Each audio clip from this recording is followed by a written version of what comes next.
Welcome to Paranormal Pages. Let's get straight into the true scary stories. Story 1. The Echoing House. The grand old house was perfect, or so I thought. Even on the first night, I sensed something was off. It had a way of breathing, like it was alive, with creaks and groans that seemed to echo in the stillness. I first noticed the strange echo while unpacking in the vast, echoing foyer. I muttered to myself, as I often do when no one's around, just little things, where did I put that box? And to my surprise, the words seemed to linger in the air longer than they should have. At first, I brushed it off as the house's acoustics. After all, it was a large, empty space, and sound would naturally bounce off the walls. But the more I spoke, the more I realized the echo was wrong. Sometimes it repeated my words, but sometimes it said things before I even had the chance to. On the second night, I found myself alone in the living room, the fire crackling in the grand fireplace. The shadows it cast danced across the walls, adding an eerie life to the otherwise lifeless room. As I sipped my wine, I spoke aloud again, trying to make sense of the day's events. Why did I began, but before I could finish, a faint whisper, almost imperceptible, echoed from the walls. Why did I come here? The words sent a chill down my spine. I froze, my heart pounding in my chest. It was as though the house was finishing my sentences for me, anticipating my thoughts. Trying to shake off the creeping dread, I rationalized it away. The house was old, the walls thin, maybe I was hearing the neighbors, or maybe it was just the wind. But the voice didn't sound like a neighbor's or like the wind. It was soft, almost familiar, yet distorted as if it were being funneled through a long, dark tunnel. And the more I tried to convince myself it was nothing, the more insistent the echo became. Every word I spoke seemed to trigger it, like an unseen presence was listening, waiting to mimic me, to play with my mind. Over the next few days, the echoes grew bolder. They no longer waited for me to speak first. When I woke up in the morning, I would hear faint murmurs, as though someone was having a conversation just out of earshot. In the bathroom, as I brushed my teeth, the mirror would fog up, and there in the condensation, I would see vague impressions of words, messages that seemed to be for me alone. One morning, I was sure I saw the words "help me" scrawled across the glass. I wiped it away, hoping it was just a trick of the steam, but the feeling of being watched, of not being alone, clung to me like a second skin. It was on the fourth night that the echo spoke something truly chilling. I was in the bedroom, trying to sleep but unable to ignore the growing unease that settled over me like a blanket. As I lay there in the dark, staring up at the ceiling, I whispered to myself, I should leave. But before the words had fully left my lips, the echo replied, louder this time, more insistent, you can't leave. The voice was not my own, not exactly. It was like mine, but twisted, corrupted by something malevolent. I sat up, heart racing, and scanned the room. Nothing. Only the oppressive silence that followed those words, as though the house itself was daring me to try. Hey! Subscribe for more true scary stories. The following morning, I awoke with a heaviness in my chest, a sensation as if I had been crushed under the weight of a nightmare. The memory of the echo's words haunted me, you can't leave. I tried to dismiss it, convincing myself that it was nothing more than the workings of a tired mind, but the feeling of dread gnawed at me throughout the day. Every corner of the house felt colder, darker, like the shadows were hiding something from me, something that I could almost sense but not quite see. As I moved through the house, I became acutely aware of a presence. It wasn't visible, but I felt it, always there, just out of sight, watching. The echo seemed to follow me from room to room, its whispers growing louder, more insistent. In the kitchen, as I prepared breakfast, I heard it again, but this time, it wasn't an echo. The words came before I even had a chance to speak. Why are you still here? The voice asked, low and almost pleading. My hands shook as I dropped the knife I was holding, the clang of metal against tile shattering the eerie silence. I was starting to lose grip on reality. I found myself questioning whether the voice was truly coming from the house or from within my own mind.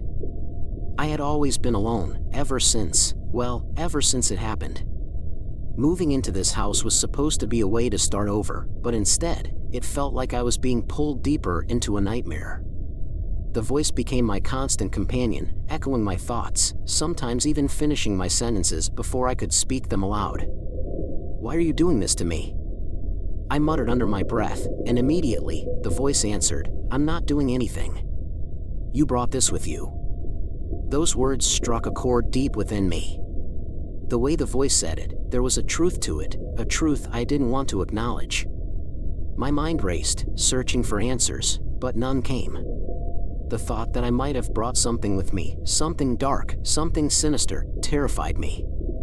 I tried to remember if anything strange had happened before I moved here, but my memory was clouded, like trying to peer through a fog.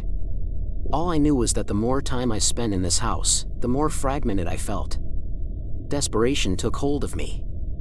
I decided to reach out to someone, anyone who could help make sense of what was happening. I called an old friend, a paranormal researcher, hoping that he might have some insight. "The house, it's alive, I think," I whispered into the phone, my voice trembling. He listened patiently, his tone calm, but his words only added to my fear. "Houses can hold memories," he said, "especially old ones. But if it's echoing your thoughts, finishing your sentences, it's not just a memory. It's something else, something that might have attached itself to you." He paused before adding, "You need to be careful. Don't trust it." His warning echoed in my mind long after the call ended. As night fell, the house seemed to tighten its grip on me. The shadows deepened, and the whispers grew louder, more coherent.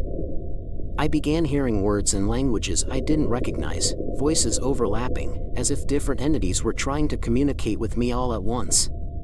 The air grew colder, and with each passing hour, the feeling of being watched intensified until it became unbearable. I could no longer ignore the fact that I wasn't alone. Something was here with me, something that fed on my fear, something that I couldn't see, but could feel in every fiber of my being. And then, as if it had been waiting for the perfect moment, the echo spoke again, this time more clearly than ever before. "I'm not the only one," it said, the voice echoing from every corner of the room. "We're all here, with you. And we're not leaving." The lights flickered, and for a brief moment, I saw them, shadows moving in the darkness, eyes gleaming with a cold, hungry light.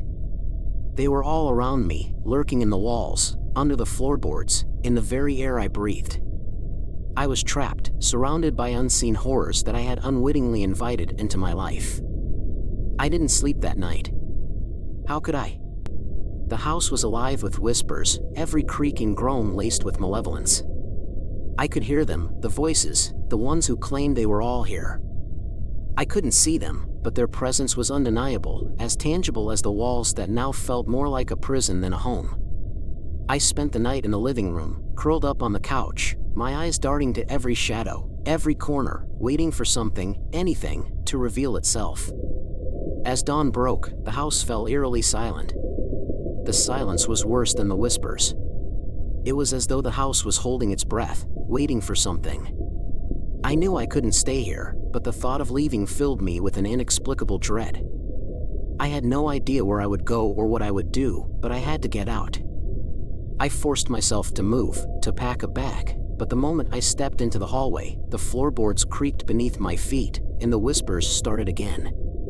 "You can't leave," they hissed, more voices joining the chorus, overlapping, growing louder, more insistent. "You can't leave us." Panic set in. I rushed back to the living room, my heart racing, breath coming in short, frantic gasps. I had to find a way to end this, to break whatever hold the house had over me.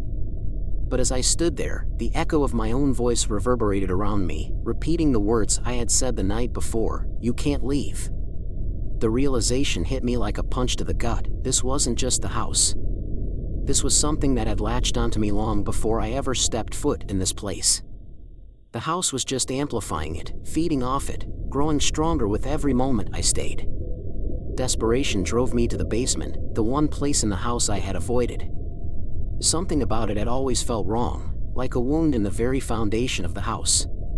But now, I had no choice. If I was going to confront whatever this was, I had to go down there. The air grew colder as I descended the creaking stairs, the darkness thick and suffocating. My phone's flashlight barely penetrated the blackness, casting long, twisted shadows that danced along the stone walls. The basement was worse than I had imagined.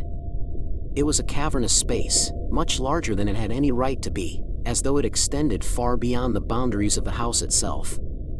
The walls were lined with strange symbols, etched into the stone, their meanings lost to time. The floor was covered in a thick layer of dust, but here and there, I could see the outlines of footprints, dozens of them, leading to a large, rusted door at the far end. The door was partially ajar, a thin sliver of darkness visible through the crack. As I approached, I could hear it, the whispers, louder now, clearer, emanating from beyond that door. I hesitated, my hand hovering over the doorknob.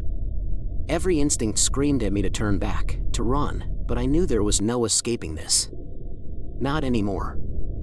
I pushed the door open, and the smell hit me first, a stench of decay, of something rotting in the dark. My flashlight flickered, the beam of light trembling as it fell on what lay beyond. The room was small, cramped, with walls that seemed to close in the longer I looked at them. And in the center of the room, there was a hole, a gaping, yawning chasm that seemed to stretch endlessly into the earth. From that hole, the whispers rose, a cacophony of voices, some pleading, some crying, others laughing, a chorus of the damned. And then I saw it. At the edge of the hole, something moved, something that shouldn't be. A figure, twisted and malformed, crawled out of the darkness, its eyes gleaming with a hunger that was not human. It looked at me, its mouth opening in a grotesque grin, and in a voice that echoed with all the others, it spoke, "You brought us here. You can never leave." I stumbled back, my mind reeling, as the walls began to close in. The voices grew louder, more insistent, filling my head until I thought it would explode. The figure crawled closer, dragging itself towards me, its voice blending with the others. "We are many. We are one. And now, so are you." I ran.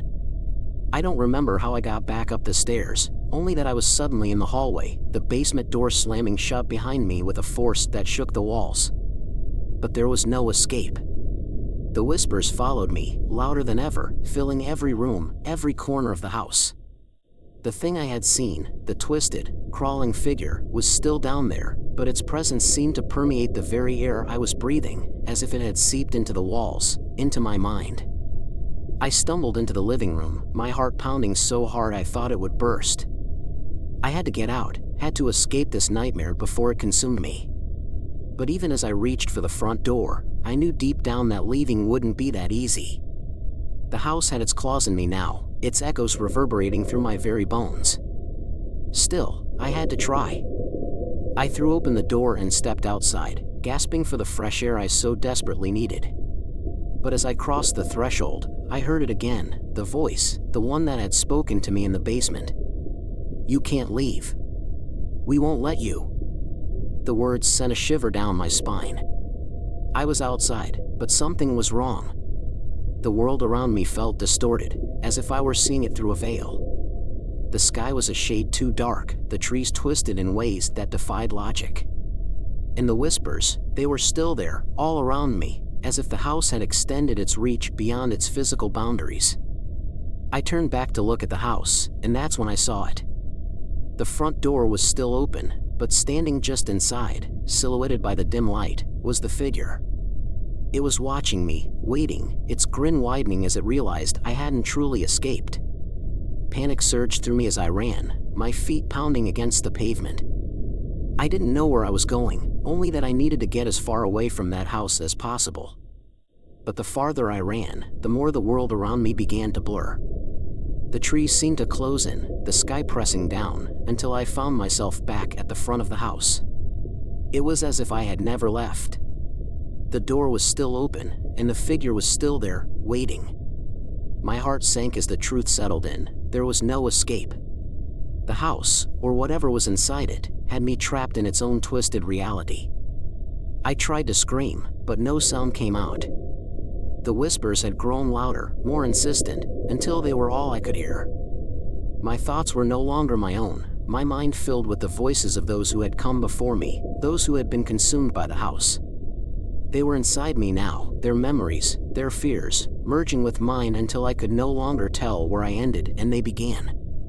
In the figure at the door, it was no longer just one entity.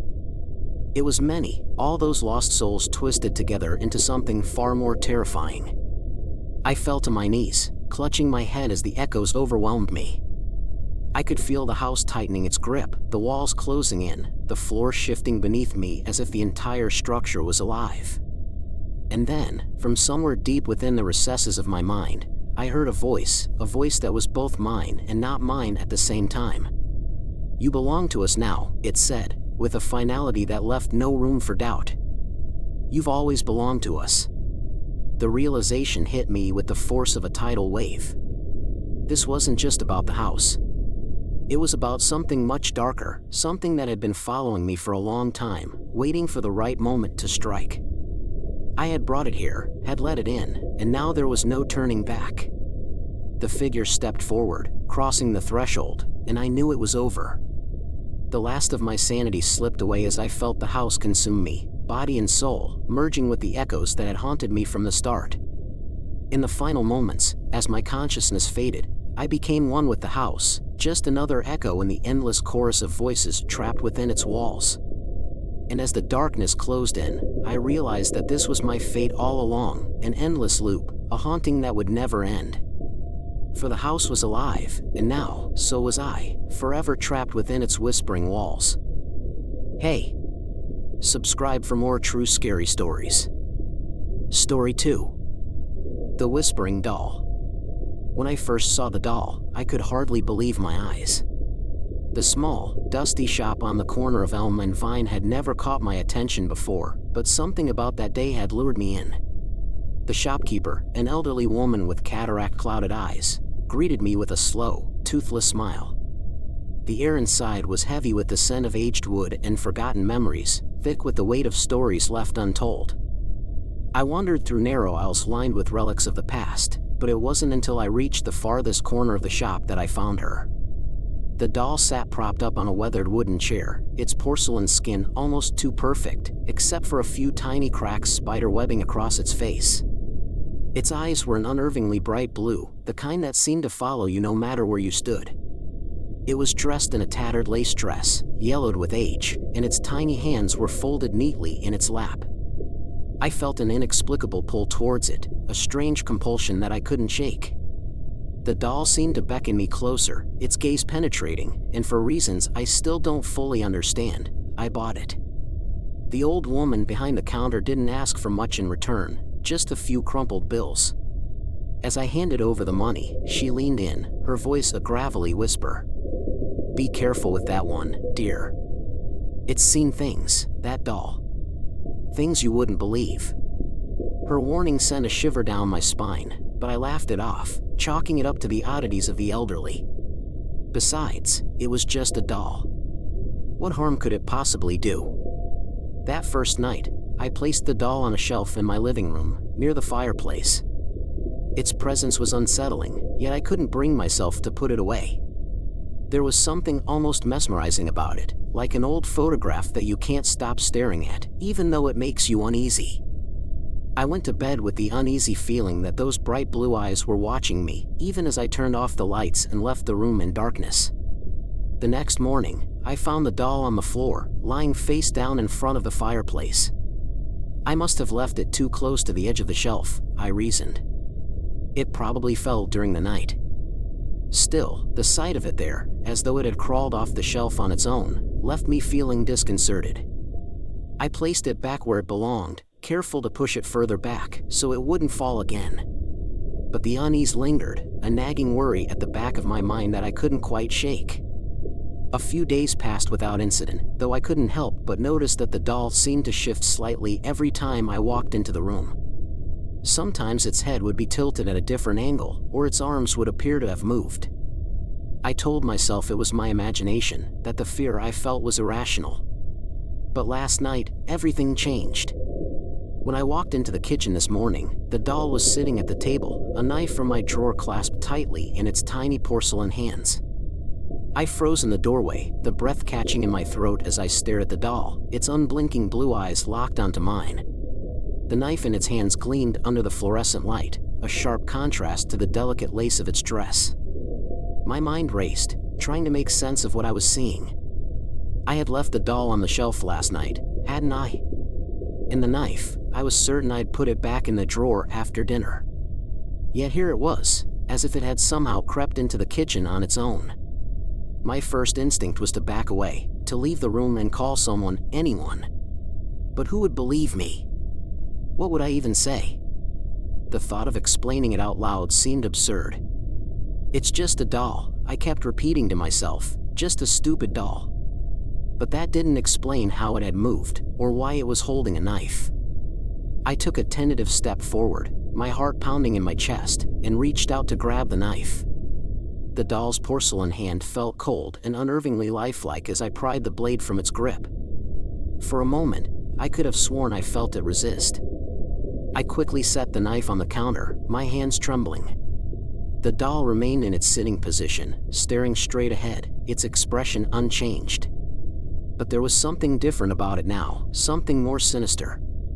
It was as if the doll had become aware, its painted features hiding a malevolent intent. I tried to push the thought away, but the fear was becoming harder to ignore. I moved the doll back to the living room, placing it on the highest shelf, where it couldn't possibly fall on its own. Then, I searched the house, room by room, hoping to find some rational explanation for what had happened.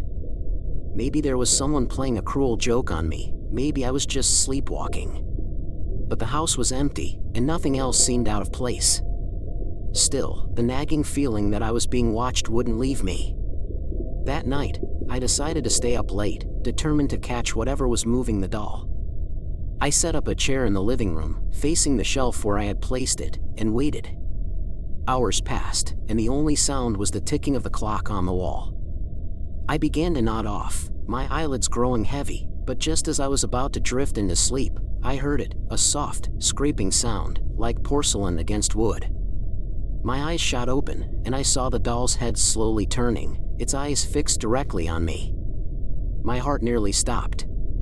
I leapt from the chair, grabbing the doll and throwing it across the room in a fit of panic.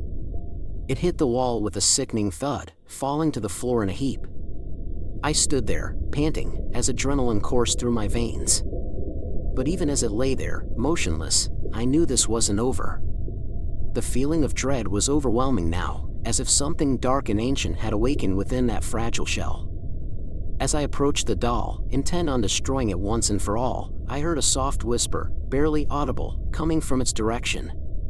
The voice was faint, like the echo of a memory, but unmistakably real. "You shouldn't have found me," it murmured, the words sending a chill down my spine. I recoiled in horror, staring at the doll in disbelief. It had spoken. My mind reeled, unable to comprehend what was happening. In a frenzy, I grabbed the doll and raced to the kitchen. I threw it into the sink, my hands shaking as I reached for the drawer to find a knife. This time, it wasn't the doll holding the blade, it was me. I raised it high, ready to bring it down and shatter the porcelain figure into 1,000 pieces, but just as I was about to strike, the lights in the house flickered and went out, plunging me into darkness. For a moment, all I could hear was the sound of my own ragged breathing in the pitch-black kitchen. The knife was still clutched in my hand, but my grip on reality was slipping.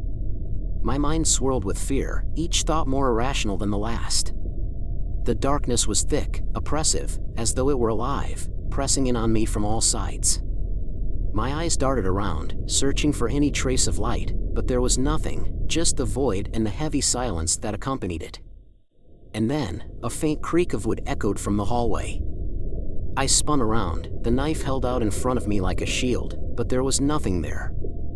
Another creak, closer this time, followed by the distinct sound of something small and fragile shuffling across the floor. The doll. It had to be. But how? I had thrown it into the sink, it should have been lying there, broken and lifeless. My heart pounded in my chest as I took a cautious step toward the sound, the darkness seeming to throb with each beat. Suddenly, the whispers began again, only this time, they were all around me. They were unintelligible, a chorus of faint voices that overlapped and mingled, growing louder and more insistent. I turned frantically in every direction, trying to pinpoint the source, but the voices came from nowhere and everywhere at once. My nerves were fraying, the sense of impending doom so palpable I could almost taste it. Then, a sliver of light pierced the darkness. The hallway was bathed in a cold, eerie glow, illuminating the doorway where the doll now stood. Its tiny figure was outlined in the pale light, and I could see the cracks in its face had deepened, as though something inside was struggling to break free. The doll's head was tilted slightly, those glassy blue eyes staring at me with an intensity that made my skin crawl. And in its hand, it held a small, rusty key. I stared at the key, its meaning eluding me, but the doll's intent was clear. It was leading me somewhere it wanted me to go. Every instinct told me to run, to leave the house and never look back, but something deeper compelled me to follow. My feet moved of their own accord, drawn toward the hallway as if under a spell. The whispers grew louder with each step, filling my ears until I could barely think. The doll remained just ahead, its pace slow and deliberate, as though savoring the moment. The hallway seemed to stretch on forever, the walls narrowing until they almost touched my shoulders. The light was dim, casting long shadows that danced and flickered with a life of their own. My surroundings began to change, the familiar walls of my home morphing into something else, an older structure, with stone walls and ancient wood. The air grew colder, thick with the scent of damp earth and decay. It was as though I had stepped back in time, into a place that shouldn't exist. At the end of the hall was a door, heavy, iron-bound, and ominous. The doll stopped before it, its gaze fixed on me as it slowly extended the hand holding the key. My hands trembled as I reached out, my fingers brushing against the cold metal. The whispers had become deafening now, almost painful, but I forced myself to take the key. It was old and rusted, but it fit perfectly into the lock. As I turned the key, the door creaked open with a sound that resonated deep within me, a sound of finality. Beyond the door was a staircase, spiraling down into the darkness. The doll moved forward, descending the steps without hesitation, and I found myself following, unable to resist. The air grew colder with each step, the darkness thicker, more tangible, until I could barely see my hand in front of my face. The whispers had ceased, replaced by a heavy, oppressive silence. At the bottom of the stairs was another door, smaller and more decrepit, but it too bore the weight of age and secrecy. I reached out to push it open, my heart thudding in my chest. The door swung inward, revealing a small, dimly lit chamber. In the center of the room stood an ancient, dust-covered cradle. Inside it lay a tiny, wrapped bundle. As I stepped closer, the air in the room grew heavier, thick with a malevolent presence that pressed against my skin. The bundle in the cradle began to stir, a soft, eerie cry echoing through the chamber. I knew, deep down, that I shouldn't approach, that whatever lay within was not of this world. But something compelled me forward, and as I reached for the bundle, the doll's head slowly turned toward me, its lips parting in a smile. The cradle creaked as I leaned closer, the tiny bundle shifting with a slow, deliberate movement. My hand hovered just above it, trembling with an overwhelming sense of dread. The cry that had echoed through the chamber had subsided, replaced by a sickening quiet. I hesitated, but the doll's smile seemed to widen, its cracked face splitting open just enough to reveal the darkness within. It was waiting, urging me to uncover whatever horror lay swaddled in those tattered blankets. I swallowed hard, steeling myself for whatever came next. My fingers grazed the edge of the bundle, and the fabric felt unnaturally cold, almost icy. With a deep breath, I pulled back the blanket, revealing the pale, porcelain face of a baby doll, its expression disturbingly serene. But this was no ordinary doll. Its eyes were closed, as if in peaceful slumber, and its tiny hands were curled into fists. My breath caught in my throat as I noticed the resemblance. The features, though crudely crafted, bore an uncanny likeness to the antique doll that had led me here. Before I could react, the baby doll's eyes snapped open, revealing not the bright blue I had come to dread, but a void, black and bottomless, like staring into the abyss. A low, guttural sound began to rise from deep within the cradle, vibrating through the air and shaking the walls around me. The doll in the corner started to laugh, a high-pitched, maniacal cackle that sent shivers down my spine. I stumbled backward, but the door behind me slammed shut with a deafening bang, trapping me in the room with the two dolls. The sound of the baby's cry returned, louder and more insistent, but it was no longer a simple wail. It was a distorted, otherworldly screech that clawed at my ears and twisted my thoughts. The walls of the chamber began to close in, the ancient stone groaning under some unseen pressure. Panicking, I turned back to the cradle, but the baby doll was gone. In its place lay a bundle of bones, tiny and fragile, wrapped in the same tattered blanket. The realization hit me like a punch to the gut. These were the remains of something, someone, that had been long forgotten, hidden away in this dark, suffocating place. The air grew thick with the stench of decay, and I could feel the presence in the room intensify, a cold, malevolent force that seeped into my bones. The doll's laughter grew louder, echoing off the walls until it was all I could hear. My mind reeled, struggling to comprehend what was happening. The darkness seemed to pulse, closing in on me, choking the air from my lungs. I knew I had to get out, but the door was sealed tight, and there was no other escape. I turned to face the doll, now perched on the edge of the cradle, its lifeless eyes boring into mine. "What do you want from me?" I screamed, my voice trembling with fear. But the doll said nothing. Instead, it slowly lifted one of its tiny porcelain hands and pointed toward the bundle of bones. The implication was clear. This was my fate, the same as whatever unfortunate soul had been laid to rest in that cradle. I would become another victim of the darkness, another forgotten relic in this cursed place. Desperation clawed at me as I lunged for the door, pounding on it with all my strength. The walls seemed to pulse, closing in with every second, and the doll's laughter morphed into a twisted, mocking chant. My fist struck the cold iron, again and again, but the door didn't budge. As I turned to face the room one last time, I saw the baby doll had reappeared, now clutched in the arms of the larger doll.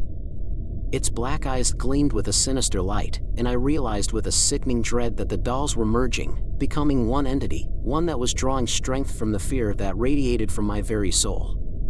The room spun, the darkness consuming everything, until all that remained was the doll, its eyes, its voice, and the cold, creeping terror that gripped my heart. As the last of the light faded, I felt the doll's icy fingers wrap around my throat, squeezing tighter and tighter until I could no longer breathe. The whispers returned, now a chorus of malicious voices, as the world around me dissolved into darkness.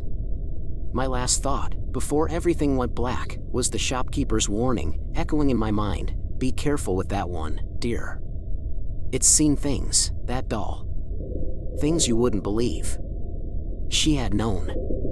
She had always known. And now, I was part of its story, forever trapped within the whispering shadows of the doll's malevolent grasp. The end. Subscribe for more true scary stories. Thanks for watching.